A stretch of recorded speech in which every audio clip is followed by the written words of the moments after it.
Muy bien, muy bien. Ok, hermanos, ya estamos en nuestro estudio de los viernes. Sean bienvenidos cada uno de ustedes a nuestro estudio bíblico. Estamos estudiando el libro de Apocalipsis, ¿ok? Apocalipsis capítulo 1. Entonces vamos a iniciar con nuestro estudio y vamos a hacer una oración, ¿ok? Vamos a hacer una oración para iniciar con nuestro estudio. Oremos, hermanos. Señor, te damos muchas gracias por ser nuestro Padre celestial, nuestro Padre que nos amas, que nos amaste y nos amarás por toda la eternidad por medio de tu Hijo, nuestro Señor Jesucristo. Señor, te damos gracias también porque el Espíritu Santo, que es Dios mismo, habita en nosotros. Somos templo del Espíritu Santo y Él nos ha regenerado y nos guía y nos santifica para que de esta manera vivamos de una manera santa y agradable delante de ti. Perdónanos, oh Señor, porque en la experiencia cotidiana de nuestra vida no vivimos conforme a tu santa voluntad.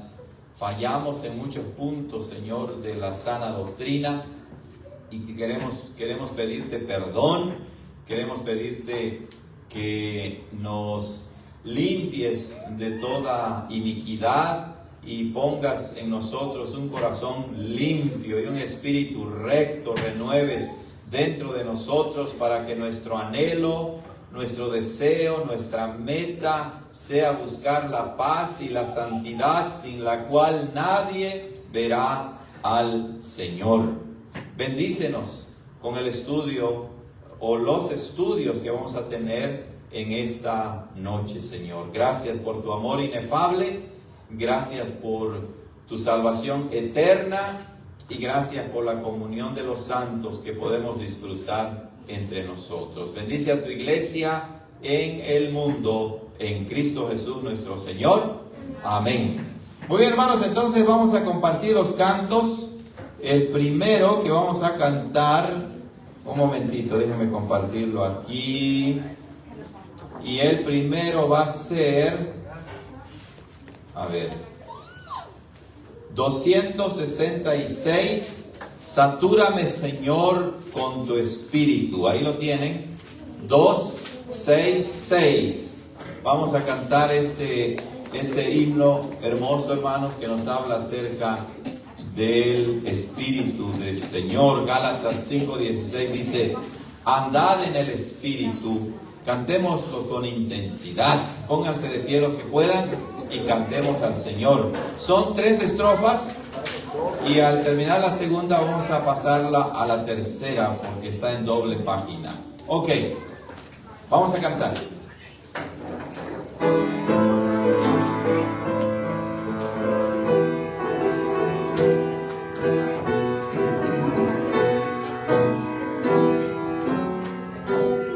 Satúrame, Señor, con tu espíritu. Satúrame, Señor, con tu espíritu. Satúrame, Señor, con tu espíritu. Satúrame, Señor, con tu espíritu. Y déjame sentir el fuego de tu amor aquí en mi corazón, oh Dios, y déjame sentir el fuego de tu amor aquí en mi corazón, oh Dios. Estrofa 2. Bendíceme, Señor, con tu espíritu. Bendíceme, Señor, con tu espíritu. Bendíceme, Señor, con tu espíritu. Bendíceme, Señor, con tu espíritu. Y déjame sentir el gozo de tu amor, momento tras momento, Dios. déjame sentir el gozo de tu amor, momento tras momento, Dios. Envíame, Señor, con tu Espíritu. Envíame, Señor, con tu Espíritu. Envíame, Señor, con tu Espíritu. Envíame, Señor, con tu Espíritu.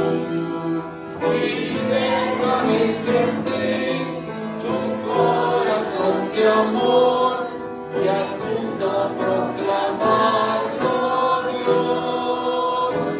Y déjame sentir tu corazón de amor y al mundo proclamarlo, Dios.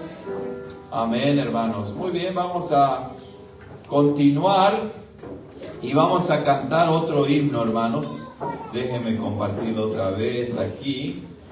Sería el 67, Padre Eterno. Pero antes vamos a hacer una oración, ¿ok? Vamos a hacer una oración. ¿Pueden sentarse en ese momento, hermanos? Vamos a hacer una oración por los enfermos, ¿ok? Entonces vamos a encomendar al Señor a los ancianitos de la iglesia, ¿ok? Pensamos en el hermano Bob Warren, el hermano Leroy, la hermana Virginia Bender, el hermano Clarence Bender y la hermana Julia Bushnell también. Creo que son todos los viejitos que quedan, ¿verdad, Pastor Rubén? Es verdad, se ve muy fuerte, pero ya tiene 80 años, la hermana Carol. La hermana que falleció su esposo recientemente. Así es, 80 años, pero está muy fuerte. Entonces vamos a orar por esos hermanos, ¿verdad? Y vamos a orar también por mis padres que también, ¿verdad?, están delicados de salud, que el Señor los fortalezca. Oremos también por la hermana Heidi, que no puede estar con nosotros porque no se siente bien, la esposa del pastor Rubén. Vamos a orar por ella. Y también por la hermana Gloria. Entonces vamos a orar en un sentido general por todos los ancianitos de la iglesia de Benecer, ¿ok? Y pongamos en las manos del Señor también a don Candelario, que va a tener su cirugía el lunes de sus ojos, ¿ok? Entonces vamos a orar por ello. Y también oremos por el abuelito de José, que está en el hospital ahorita, ¿ok? Entonces vamos a pedir a nuestro hermano Julio, anciano gobernante, que él haga esta oración por los enfermos. Oremos con el hermano Julio. Padre Celestial, querido Dios, esta noche, Señor, nos acercamos a ti una vez más, Señor, en oración, para darte gracias, Señor, porque tú eres bueno, tu misericordia es para siempre, nos has ayudado, nos has guardado, pero también, Señor, reconocemos que pues, estamos en esta carne, Señor, y somos débiles, Señor, y vienen las enfermedades a nuestra vida, mayormente con la edad, Señor, y queremos poner en tus manos a los ancianitos de la iglesia de Benecer, Señor. Tú los conoces a cada uno y conoces sus debilidades, sus enfermedades que tienen, Señor, y te pedimos, Señor, que tú les des fuerza, que tú les des fortaleza, y que si alguno está sufriendo o padeciendo demasiado, Señor, que tú le ayudes para que pueda soportarlo. Te rogamos también por don Candelario, allá en Campeche, Señor, ayúdalo y bendícelo, que pueda tener esta cirugía, Señor, y que todo salga bien, Señor, para que se mantenga bien de salud también, Padre Celestial. También te pedimos por el abuelito de José, Señor, pidiéndote que lo ayudes. Se siente mal en este momento, acaba de asistir al hospital, pero, Señor, confiamos en que tú puedes ayudarlo, que tú puedes sacarlo de ese lugar con bien, Señor. Ayúdalo a restaurar su salud, Señor, pero también te rogamos, Señor, que uses esta enfermedad también para que él clame a ti y vea su necesidad de ti y pueda reconocerte como su Salvador, su Dios, su Señor. Señor, de antemano te damos gracias sabiendo que tú conoces todas nuestras debilidades, nuestras flaquezas, y que tú siempre estás dispuesto a ayudarnos, Señor. Muchas gracias, Padre Santo. En el nombre de tu Hijo amado te pedimos todas estas cosas. Amén. Amén, amén. Muy bien, hermanos, vamos a cantar ahora 67, Padre Eterno, así se llama el himno. Y bueno, los que puedan, pónganse de pie y cantemos al Señor. Recuerden que después van a estar sentados, entonces, bueno, estirarse, ¿verdad? Y cantar con intensidad también. Estos dos cantos, la indicación es cantar con intensidad, se alaba a la Santa Trinidad. Cantemos.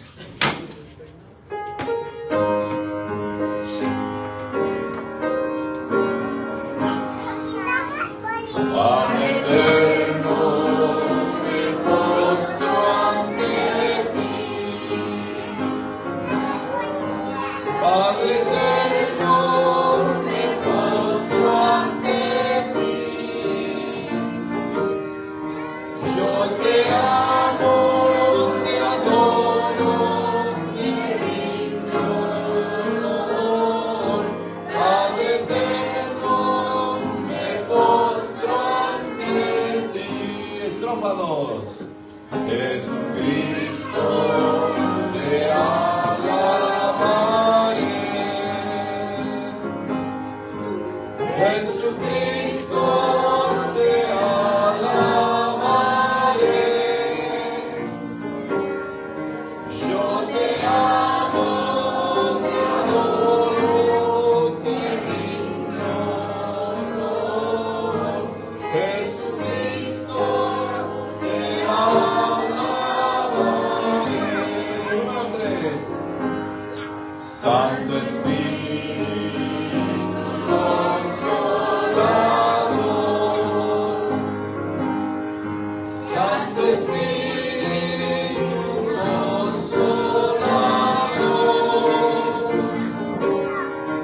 tú me guías, me ayudas y vives en mí. Santo Espíritu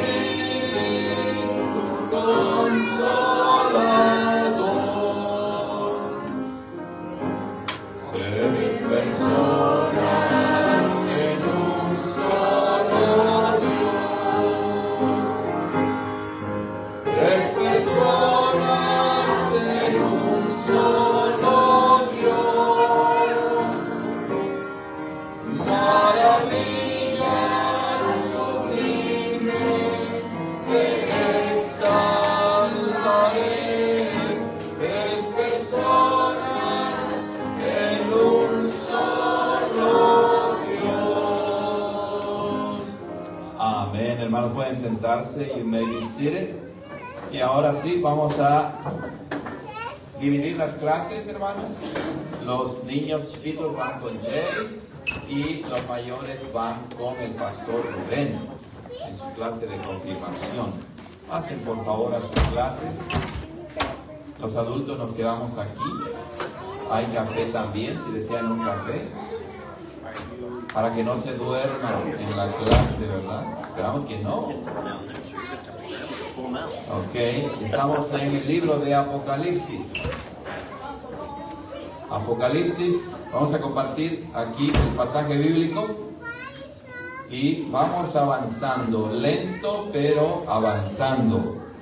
Apocalipsis capítulo 1, ya estudiamos desde el 1 hasta el versículo 8. Dijimos, ¿quién habla en el versículo 8? Y hay dos opiniones básicamente. Habla el Padre y la otra opinión es que habla el Señor Jesucristo. ¿Ok? Y la otra pues que sea el Dios Trino, ¿verdad? ¿Ok? Pero vamos a ver por qué algunos dicen, y creo que es la posición mayoritaria en el versículo 8 cuando dice yo soy el alfa y la omega, principio y fin, dice el Señor, el que es y que era y que ha de venir, el Todopoderoso. Muchos dicen que el que habla ahí es Jesucristo mismo y lo veremos por lo que viene después. Entonces vamos a empezar en el versículo 9, donde el apóstol Juan ahora dice, yo Juan, vuestro hermano y participante en la tribulación y en el reino y en la paciencia de Jesucristo. Estaba en la isla llamada Patmos por la palabra de Dios y el testimonio de Jesucristo.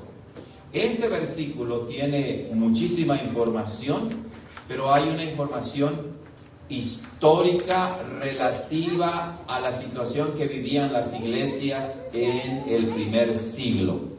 Vamos a empezar por el lugar donde estaba el apóstol Juan. Él estaba en la isla llamada Patmos. Esta es una isla cerca del mar Egeo, allá en Asia Menor, que algunos piensan que se usaba como una cárcel a donde llevaban a los criminales que se consideraban peligrosos y que podían crear una subversión o una revolución, ¿verdad?, al Imperio Romano. Era como un centro penitenciario, ¿ok? Y entonces algunos dicen que geográficamente la isla tiene de largo unos 20 kilómetros por 10 de ancho. Es un lugar muy escarpado y que además posiblemente era un lugar donde se trabajaba mucho la minería. Entonces los que eran enviados allí no eran enviados a estar sin hacer nada, sino eran trabajos forzados. Para este tiempo el apóstol Juan ya era muy anciano, ¿ok? Y entonces él estaba allí en la cárcel, en esta isla llamada Patmos, ¿ok? Para este tiempo en el Imperio Romano los emperadores romanos siempre se identificaban como si fueran seres divinos. No solamente los emperadores romanos, sino los emperadores de los otros imperios, ¿ok? Entonces ellos se sentían divinos, y especialmente con Domiciano, esa idea de la divinidad del emperador se empezó a enfatizar más, al grado de que Domiciano requería que como señal de fidelidad al imperio se le adorara como ser divino, ¿ok? La adoración del emperador romano como un dios. Y entonces quien no lo hacía pues era acusado de traición, ¿ok? Por lo tanto, los primeros cristianos del primer siglo estaban en un grave aprieto, porque los romanos decían César, o sea, el emperador romano, él es el Señor. Y los cristianos decían, no, el Señor, el Kurios en griego, el Señor es Jesucristo, el Hijo de Dios. Él es el verdadero Señor y el César está subordinado al Señor Jesucristo. ¿Ok? Y el apóstol Juan dice que él estaba allí por la palabra de Dios y el testimonio de Jesucristo. El por es una palabra que significa por causa de la palabra de Dios. Hay dos expresiones, por la palabra de Dios y el testimonio de Jesucristo. Y redundan en lo mismo. La palabra de Dios pues es la revelación de Dios, ¿verdad? Lo que Dios había revelado de Él, y de manera particular Dios dio testimonio por medio de ¿quién? De Jesucristo. Ya vimos que Jesucristo es el testigo fiel, ¿ok? Entonces, la palabra de Dios recae, redunda, la palabra de Dios se encarna, la palabra de Dios se concentra, por así decirlo, en el testimonio de Jesucristo. Recuerden que además tanto Antiguo y Nuevo Testamento hablan de ¿quién? De Jesucristo. Entonces, esta expresión por la palabra de Dios y el testimonio de Jesucristo es como si fuera una unidad. Es decir, Juan estaba en la cárcel de la isla Patmos por la palabra de Dios, que tiene como centro ¿a quién? a Jesucristo. Y seguramente que como Juan, muchos otros cristianos fueron encarcelados o fueron torturados o fueron matados por el Evangelio.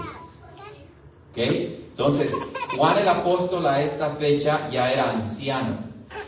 Tal vez él no estaba trabajando, ¿verdad?, en las minas, pero estaba allí arrestado y era muy anciano. ¿Ok? Entonces debemos recordar que cuando Juan escribe el Apocalipsis, las iglesias estaban atravesando un tiempo de persecución. Si no era una persecución generalizada, ya habían los primeros comienzos de persecución. En este caso, recuerden que históricamente los primeros que empiezan a perseguir a la iglesia cristiana son los judíos, el pueblo de Israel no cristiano. Y ahora los que persiguen oficialmente a la iglesia es el Imperio Romano. ¿Ok? El Imperio Romano. Muy bien. Estamos hablando ya cerca del año 100 en que fue escrito Apocalipsis. Y luego leemos, yendo al comienzo del versículo, dice: yo Juan. Noten cómo se identifica aquí. Ya su nombre lo ha dado en el versículo 1, ¿lo recuerdan? Y dice: y la declaró enviándola por medio de su ángel a su siervo Juan. Juan allí es el siervo de Cristo. Como todos nosotros somos siervos de Cristo. Y él aquí ahora se identifica de una manera breve: yo Juan, lo cual significa que las iglesias de Asia Menor a las que escribe lo conocían. No tenía que identificarse como el apóstol Juan. No que no fuese el apóstol, pero era conocido. Algunos piensan que el apóstol Juan dedicó muchos años de su vida especialmente a la iglesia de Éfeso. ¿Ok? Entonces, él era muy conocido, pero él se identifica de otra manera, diciendo: yo Juan, vuestro hermano y participante en la tribulación. Noten, eso es interesante. Él era el líder en ese tiempo, el último de los apóstoles que sobrevivió. Él tenía un rango muy especial, una posición muy especial. Él es el apóstol Juan, el último sobreviviente. Mas, sin embargo, él sabe que su posición primaria, su identidad primaria es que él es hijo de Dios. Y si él es hijo de Dios, entonces es hermano de todos los hijos de Dios. Qué humildad en el apóstol Juan, ¿cierto o no? Dice: vuestro hermano, su hermano en la fe, su hermano en Cristo. ¿Cómo contrasta esto con el estereotipo de pastores celebridades el día de hoy? ¿Cómo contrasta esto con la arrogancia de muchos líderes de la iglesia que están en un pedestal, ¿verdad? Y quieren que se les trate como estrellas, como celebridades, como funcionarios importantes. Y el apóstol Juan dice: yo Juan, su hermano, vuestro hermano. Y además, él, precisamente por ser el apóstol Juan, que había conocido de primera mano al Señor Jesucristo, da testimonio de Jesucristo y dice: participante en la tribulación. Él entonces no es un apóstol celebridad que cuando vienen los problemas se aleja y se esconde.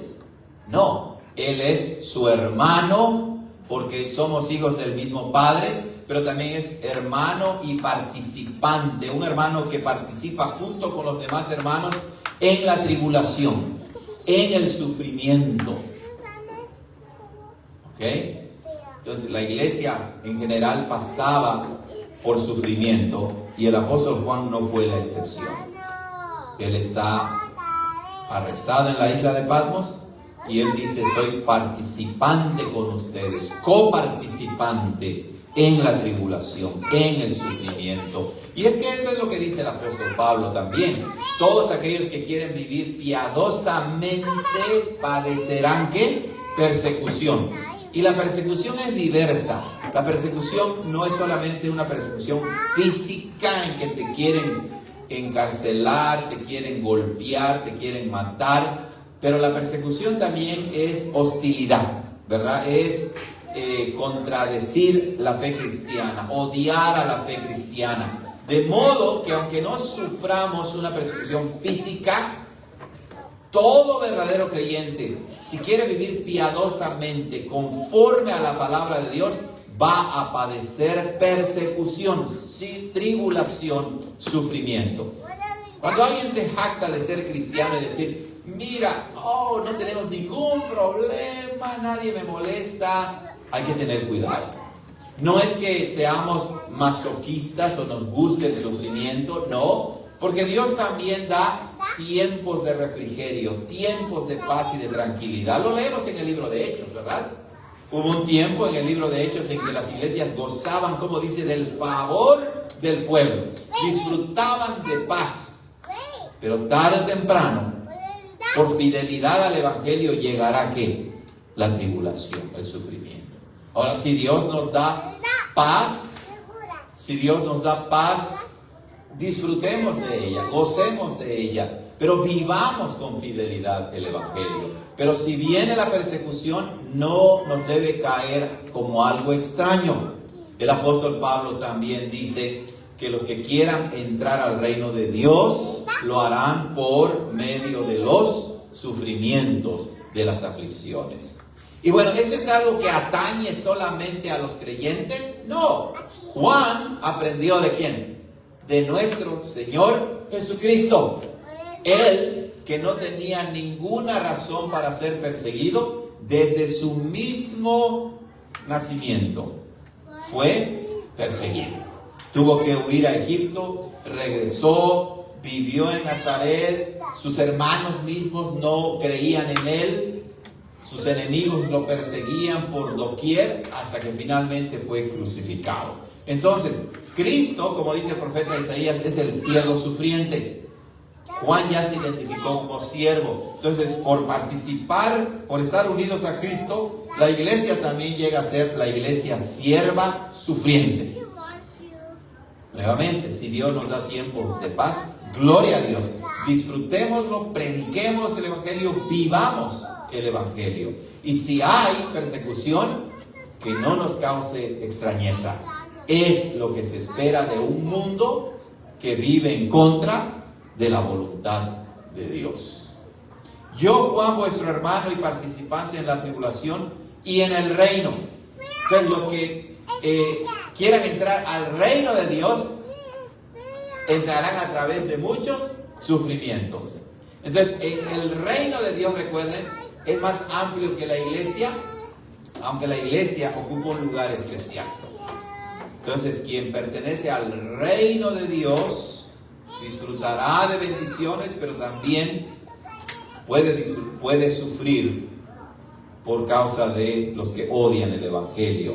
Pero ¿cómo deben vivir los ciudadanos del reino de Dios? El apóstol Juan lo dice: con paciencia, en la paciencia de Jesucristo. La palabra paciencia allí no es una palabra pasiva, es una palabra activa, que se puede traducir también como resistencia, como paciencia perseverante, no de resignación, sino de compromiso, en que aún en medio del sufrimiento no claudicamos, aún en medio del sufrimiento no nos echamos para atrás, sino seguimos y resistimos el pecado como Cristo lo hizo.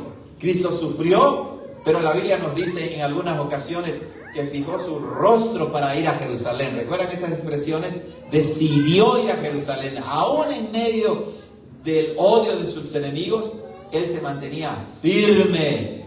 Así también nosotros debemos mantenernos firmes, aún en medio de la tribulación, y ser pacientes. La paciencia es sí aceptar nuestra situación, pero resistir al pecado, resistir ante los sufrimientos, seguir adelante como nuestro Señor Jesucristo. Por eso es que toda la vida cristiana es cristocéntrica en ese sentido. Nuestro patrón, nuestro modelo, nuestro ejemplo, la figura central es nuestro Señor Jesucristo. Versículo 9. ¿Alguna pregunta, hermanos, hasta aquí? Muy bien. Yo, Juan, vuestro hermano y participante en la tribulación y en el reino y en la paciencia de Jesucristo, estaba en la isla llamada Patmos por la palabra de Dios y el testimonio de Jesucristo. Ahora el versículo 10. Yo estaba en el Espíritu en el día del Señor, y oí detrás de mí una gran voz como de trompeta. Por un lado, Juan está físicamente en Patmos. Así lo dice. Yo, en el versículo 9, y si brincamos hasta la mitad, dice, yo estaba en la isla llamada Patmos. Y ahora en el versículo 10, yo estaba en el Espíritu en el día del Señor. Noten cómo la situación, la posición, la locación geográfica del cristiano no cambia nuestra identidad, ¿verdad? Donde estés, debes estar allí por la palabra de Dios y el testimonio de Jesucristo, como también en un sentido general en el Espíritu, guiado por el Espíritu de Dios. Entonces, Juan está encarcelado en la isla de Patmos, pero vemos que su vida está gobernada por el Espíritu Santo. Claro que aquí, de una manera especial, ¿verdad? De una manera especial. Dice, yo estaba en el Espíritu de Dios, en el Espíritu Santo. Noten cómo distingue, ¿verdad?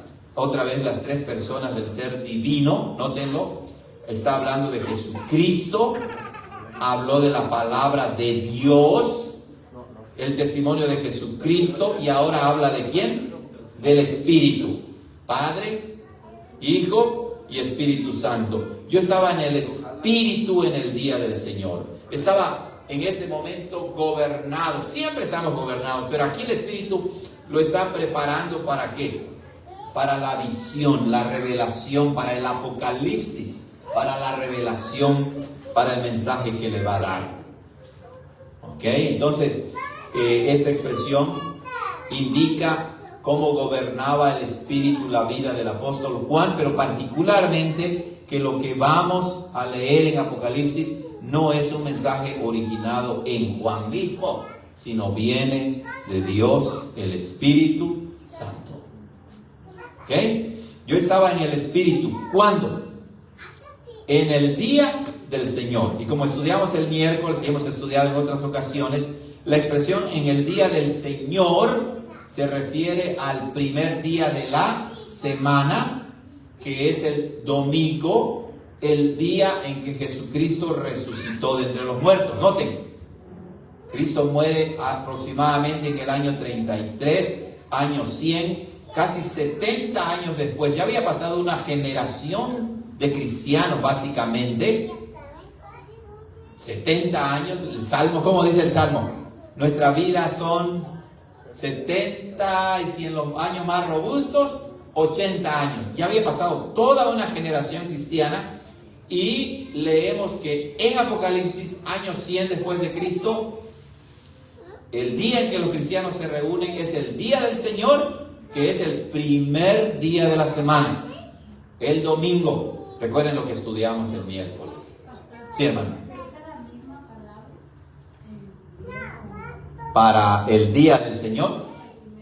Correcto, hermana. Sí, así es. El primer día de la semana, en el día del Señor. Lo vimos, ¿verdad?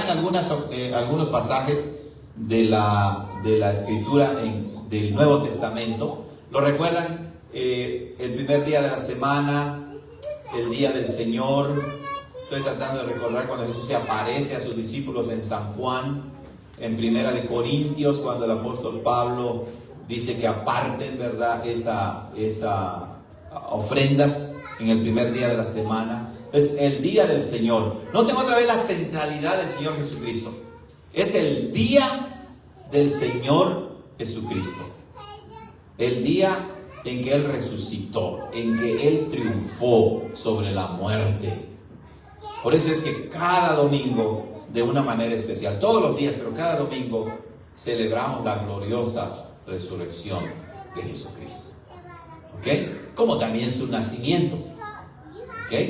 Estaba en el día del Señor. Esta había sido la costumbre de todas las iglesias de apartar el día del Señor. Pero algo más otra cosa importante aquí es lo siguiente.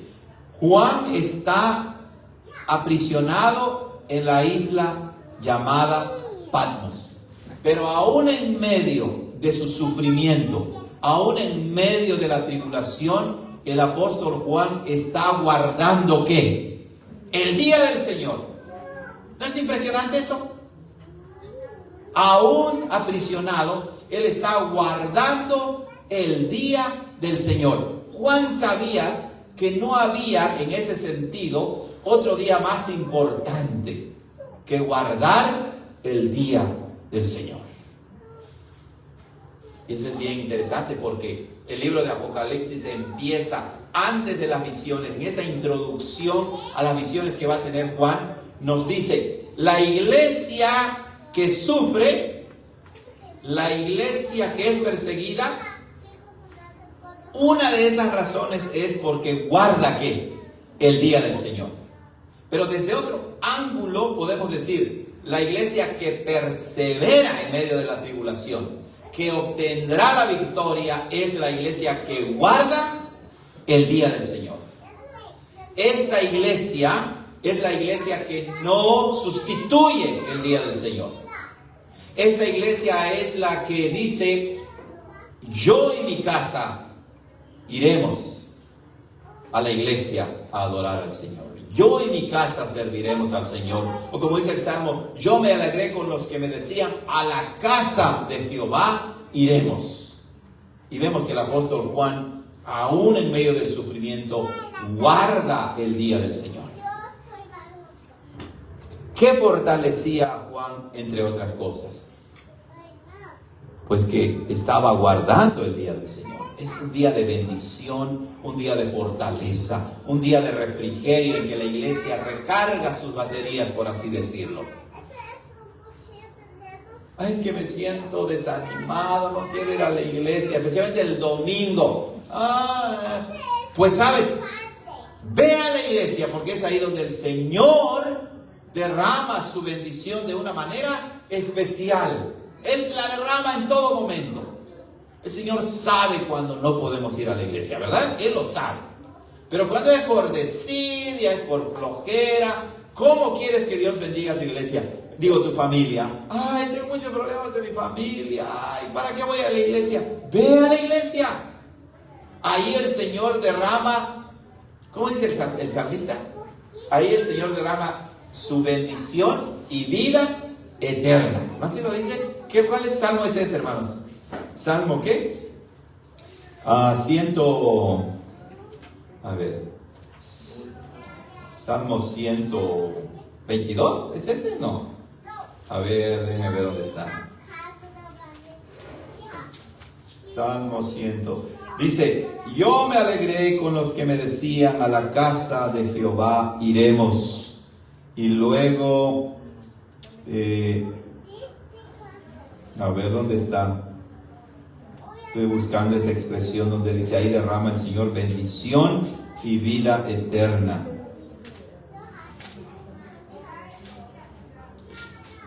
El 9 dice acá: a causa de la casa de Jehová nuestro Dios buscaré tu bien.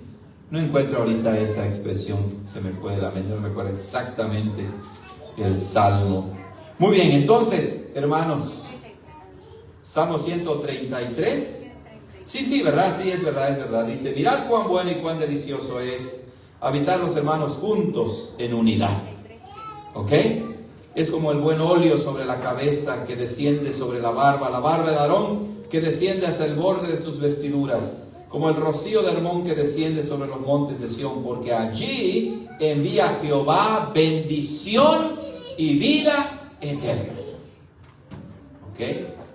Yo estaba en el Espíritu en el día del Señor. Qué vergüenza, ¿verdad?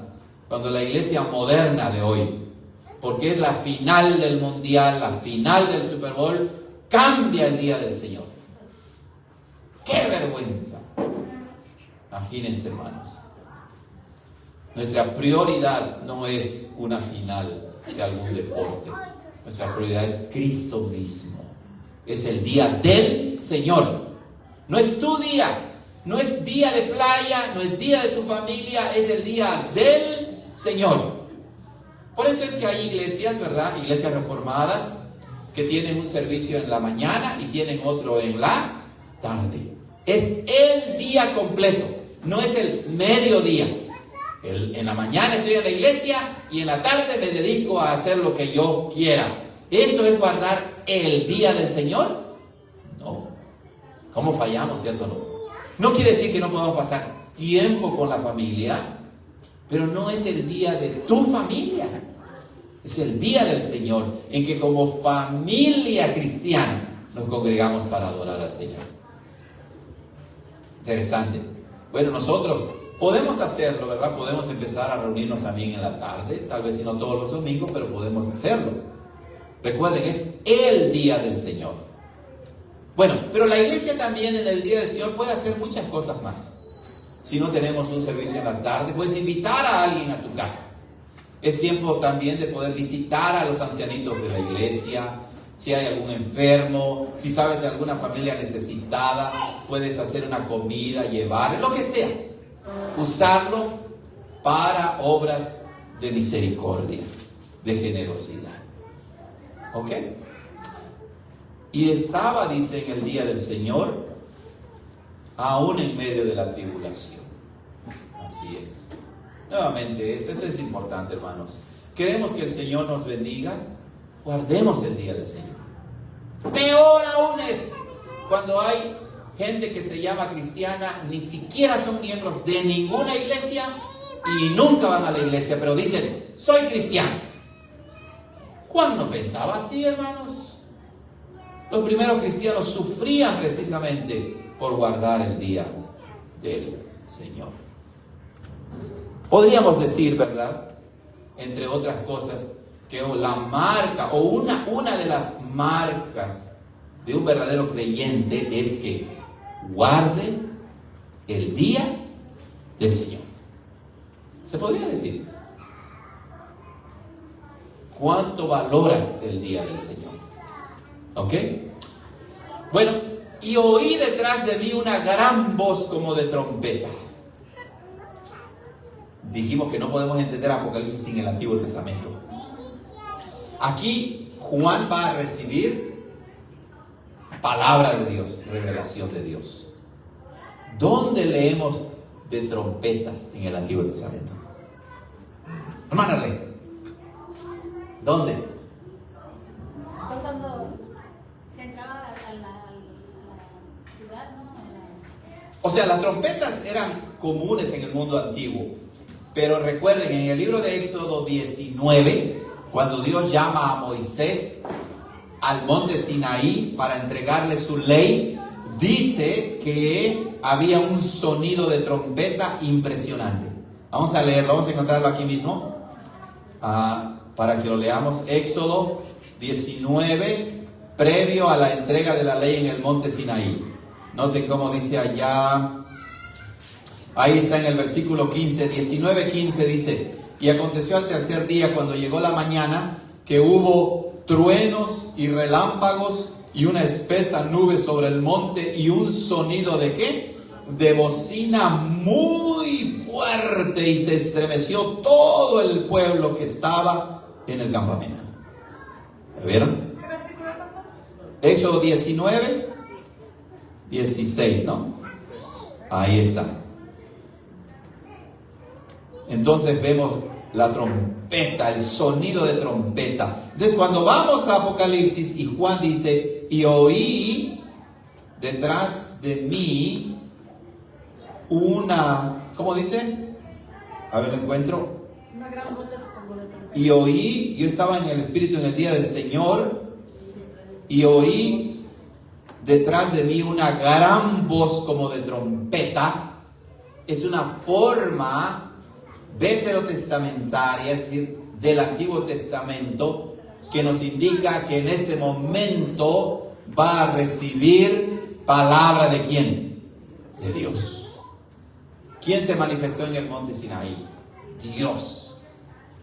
Vean cómo otra vez, indirectamente, ahora se describe esta visión de Jesucristo en que le entrega también su ley a Juan, por así decirlo, en términos de cómo se describía a Dios.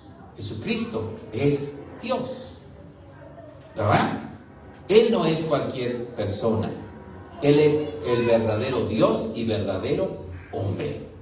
Oí detrás de mí una gran voz como de trompeta que decía: yo soy el alfa y la omega, el primero y el último. ¿Y cómo dice el versículo 8? Yo soy el alfa y la omega, principio y fin. Si decimos que el Padre habla en el versículo 8, y entonces en el versículo 11 leemos que Jesús dice: yo soy el alfa y la omega, el primero y el último, vemos que el Padre es Dios y el Hijo también es Dios. El alfa y la omega, lo explicamos, el primero y el último, era una forma de decir, Él está al comienzo de todas las cosas y Él está al final de todas las cosas. Él es el origen de todo lo que existe. Él es el final de todo lo que existe. Para los primeros cristianos significa, Él es el que gobierna la historia. Todo lo que Él va a revelar en Apocalipsis no va a suceder al azar. Está gobernado por este Señor Jesucristo, que es Dios mismo. Soy el alfa y la omega, el primero y el último. Él es eterno. Podemos contar con Él en medio de la tribulación. Hermana. Aquí en el versículo 11, ¿cómo se sabe que es Cristo?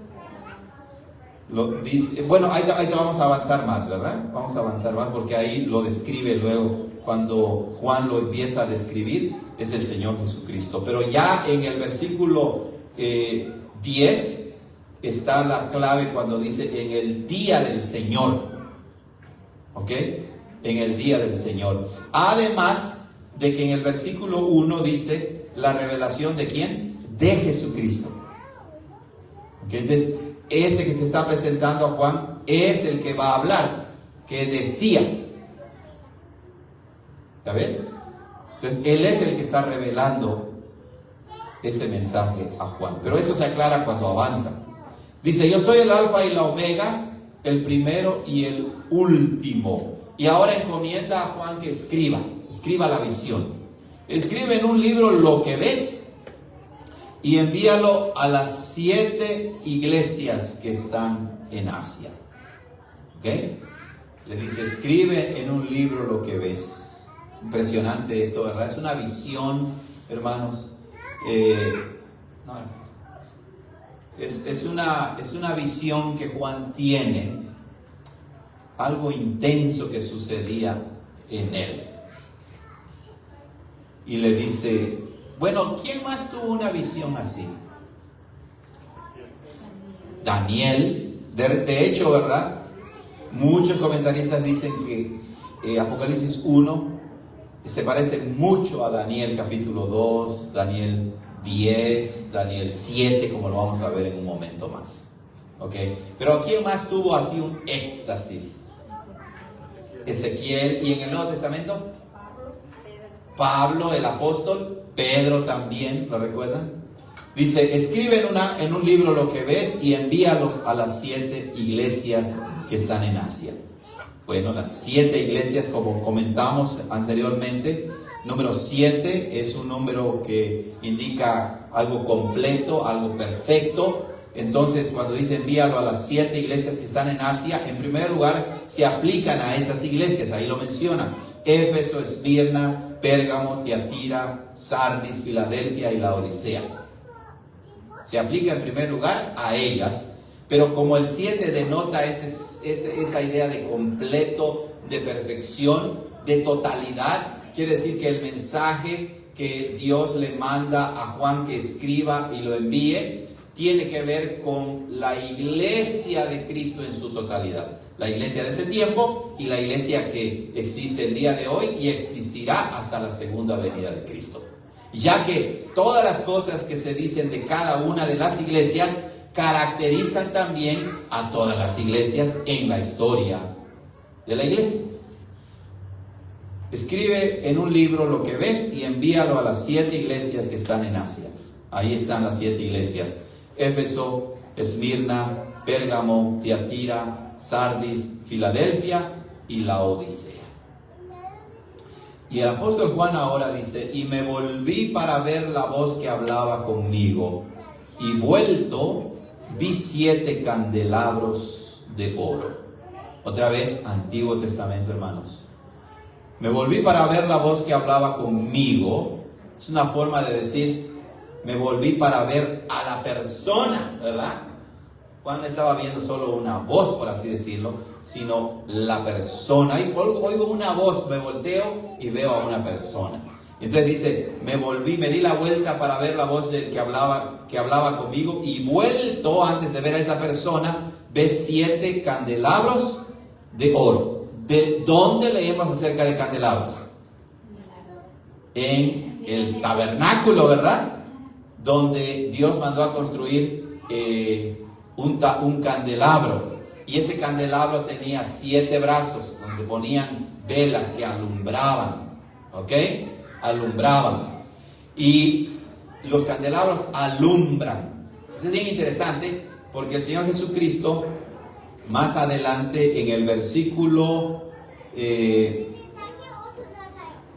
20, dice: las 7 estrellas son los ángeles de las 7 iglesias, y los 7 candelabros que has visto son las 7 iglesias. Entonces, si un candelabro alumbra, entonces, y los candelabros representan a la iglesia, entonces la idea es que la iglesia es luz en medio de un mundo que vive en tinieblas. El Señor Jesucristo lo dice así en Mateo: ustedes son ¿qué? La luz del mundo. En el libro de Filipenses lo leemos también, que brillemos como luminarias en el mundo.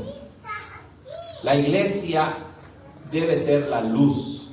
Pero ¿en qué sentido la iglesia es la luz? No que la luz irradie de ella misma, sino que la luz de la iglesia consiste en que tiene el evangelio. Y cada vez que enseña, predica y vive fielmente el evangelio, así es como la iglesia es la luz. Cuando pervierte el evangelio, cuando cambia el evangelio, cuando no se enseña la totalidad del consejo de Dios, como dice Pablo allá en el libro de Hechos 20, la iglesia empieza a perder su función, su identidad, su trabajo de ser luz, de iluminar. Y luego, como vamos a leer en Apocalipsis 2, cuando Dios le dice a una de esas iglesias: quitaré tu candelabro, te eliminaré, porque has dejado de ser luz. Entonces, vi 7 candelabros de oro. Noten otra vez el número 7. 7 iglesias, 7 candelabros ¿de qué? De oro. Noten, esos candelabros son de oro. Están hechos de oro. Esto da a entender que para el Señor no hay nada más precioso y valioso que su iglesia. Él nos ve así, como de oro, con mucho valor, pero ese valor no es nuestro, proviene de nuestro Señor Jesucristo. ¿Valoras a la iglesia como Dios la valora? ¿Eres miembro de una iglesia bíblica de doctrina sana o no quieres ser miembro de ninguna iglesia? El Señor ve a su iglesia como algo estimado y precioso. El Señor, déjame decirte, este Señor Jesucristo, cuando regrese por segunda vez, viene por su iglesia. No viene por personas que decían yo y Dios en mi casa. Viene por su iglesia, su pueblo, que sufre, que guarda el día del Señor, que se congrega, que están en la comunión de los santos. Así es. Y me volví para ver la voz que hablaba conmigo, y vuelto vi 7 candelabros de oro. y en medio de los 7 candelabros de oro, a uno semejante al Hijo del Hombre, vestido de una ropa que llegaba hasta los pies y ceñido por el pecho con un cinto de oro. Parece que esos candelabros están en círculo, ¿verdad?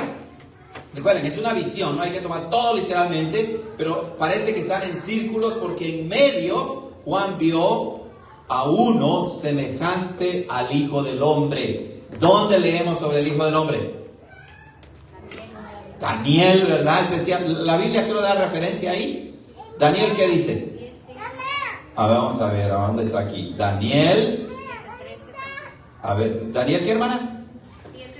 7:13. Aquí está, Daniel 7:13. Dice allá en una visión que tiene también. Dice, yo estaba mirando en la visión de la noche, y he aquí en las nubes del cielo como un hijo de hombre que venía y llegó hasta el anciano de días, y lo hicieron acercarse delante de él. Allí el Hijo del Hombre entonces es ¿quién? El Señor Jesucristo. El anciano de días representa al Padre, ¿verdad? Ok, regresemos, tomen eso en cuenta. Vean lo que dice, regresando a Apocalipsis, capítulo 1, dice, y me volví para ver la voz que hablaba conmigo, y vuelto vi 7 candelabros de oro, y en medio de los 7 candelabros a uno semejante al Hijo del Hombre. Esa expresión Hijo del Hombre es como una expresión críptica, ¿verdad? Es decir, difícil de entender, pero podemos decir que la expresión Hijo del Hombre alude en Daniel capítulo 7. El Hijo del Hombre no es un hombre terrenal. El Hijo del Hombre le es dado poder e imperio eternos. Es decir, el Hijo del Hombre es Dios mismo. Pero al mismo tiempo, el Hijo del Hombre tal vez designe a Jesucristo en su doble naturaleza. Dios verdadero y hombre verdadero. El que se encarnó, Emmanuel, Dios con nosotros. Y en medio de los 7 candelabros a uno semejante al Hijo del Hombre, vestido de una ropa que llegaba hasta los pies y ceñido por el pecho con un cinto de oro. ¿Quién se vestía así en el Antiguo Testamento? Él, especialmente ¿quién? El sumo sacerdote. Su túnica larga que llegaba hasta los pies. Y aquí nos está hablando de Jesucristo en su triple oficio, ¿lo recuerdan? Él es profeta, sacerdote y rey. Profeta porque Él nos ha dejado la revelación perfecta de Dios. Rey, ya lo vimos, Él es el Rey de reyes, Señor de señores. Y aquí nos es revelado como el sumo sacerdote. Vestido de una ropa que llegaba hasta los pies y ceñido por el pecho con un cinto de oro. Jesucristo. Esta es una visión entonces ¿de quién? Del Señor Jesucristo, ¿verdad? Del Señor Jesucristo. Seguimos. Y su cabeza y sus cabellos eran blancos como la lana blanca, como la nieve, y sus ojos como llama de fuego. Todo eso proviene ¿de dónde? De Daniel, ¿verdad? Pero lo interesante, hermanos, es que si vamos a Daniel otra vez, a ver, Daniel, ¿qué dijiste, hermana? 7. Noten lo que dice ahí. Vamos a continuar. Y dice ahí, Daniel 7. El 10, 5 y 6, ¿no? 10, 5. A ver, permítame un momentito aquí. Dice, ok, le hicieron acercarse a él. Y vamos al 10 entonces. Daniel 10. Versículo 5. No, este es el 10, 5 y 6. 10, 5 y 6. Dice, y alzando mis ojos miré, y aquí un varón vestido de lino y ceñido sus lomos, y su cuerpo era como berilo, y su rostro parecía como un relámpago, y sus ojos como antorchas de fuego, y sus brazos y sus pies como color de bronce bruñido. Ok, muy bien, ahí estaba. Lo mismo que se dice de esta visión, lo vemos también que se aplica a ¿quién? A nuestro Señor Jesucristo. ¿Ok?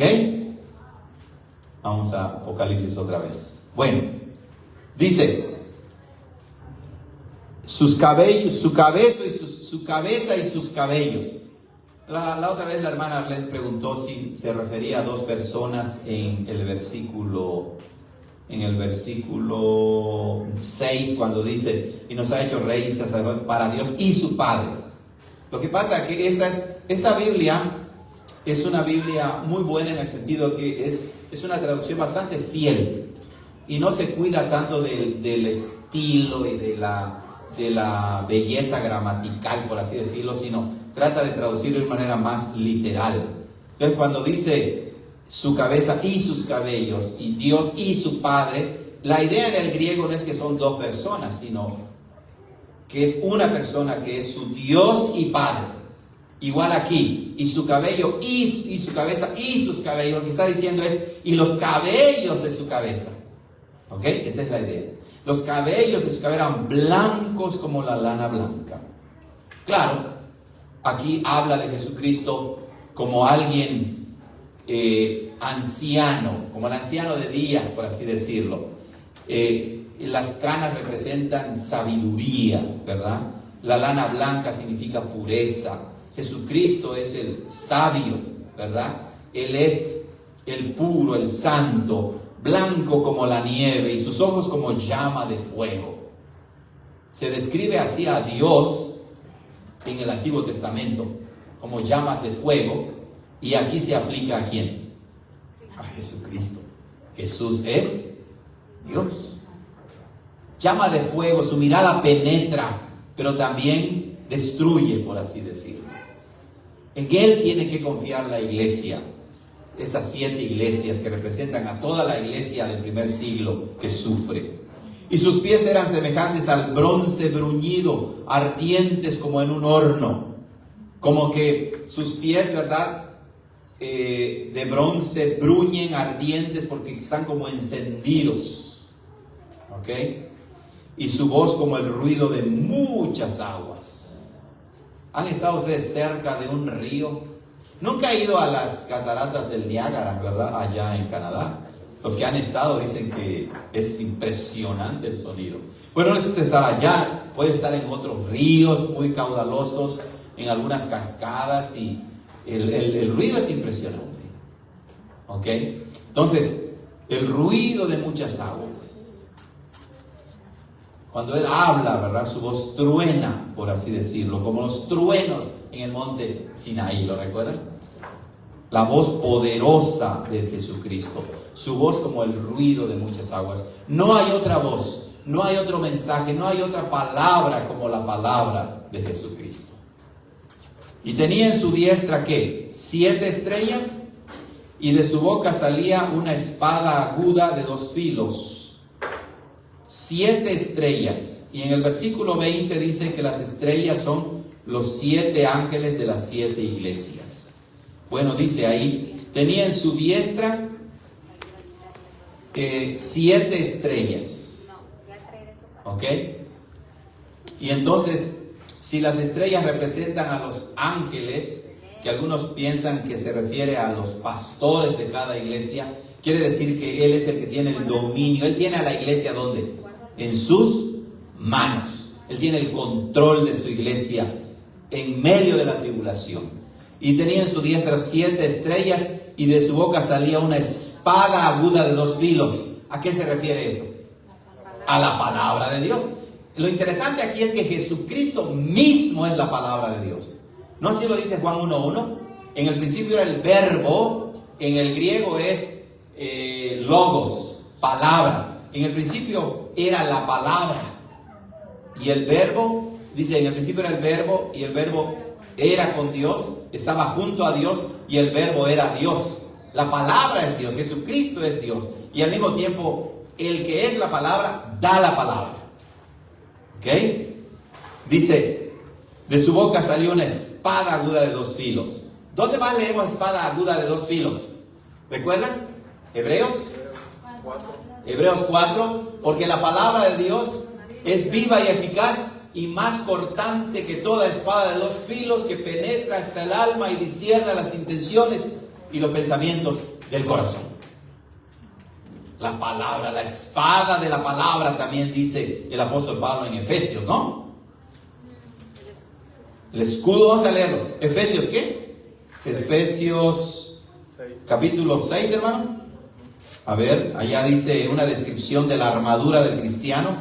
Dice allá, a ver, en el versículo, empieza en el versículo 14. Estad pues firmes, ceñidos vuestros lomos con la verdad y vestidos con la coraza de justicia, calzados los pies con la preparación del evangelio de la paz, sobre todo tomando el escudo de la fe, con que podáis apagar todos los dardos de fuego del maligno, y tomad el yelmo de la salvación, y ¿qué? La espada del Espíritu, que es la palabra de Dios.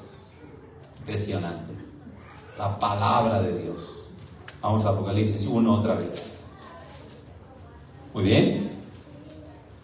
Y dice allá, tenía en su diestra 7 estrellas, y de su boca salía una espada aguda de 2 filos, y su rostro era como el sol cuando resplandece en su fuerza.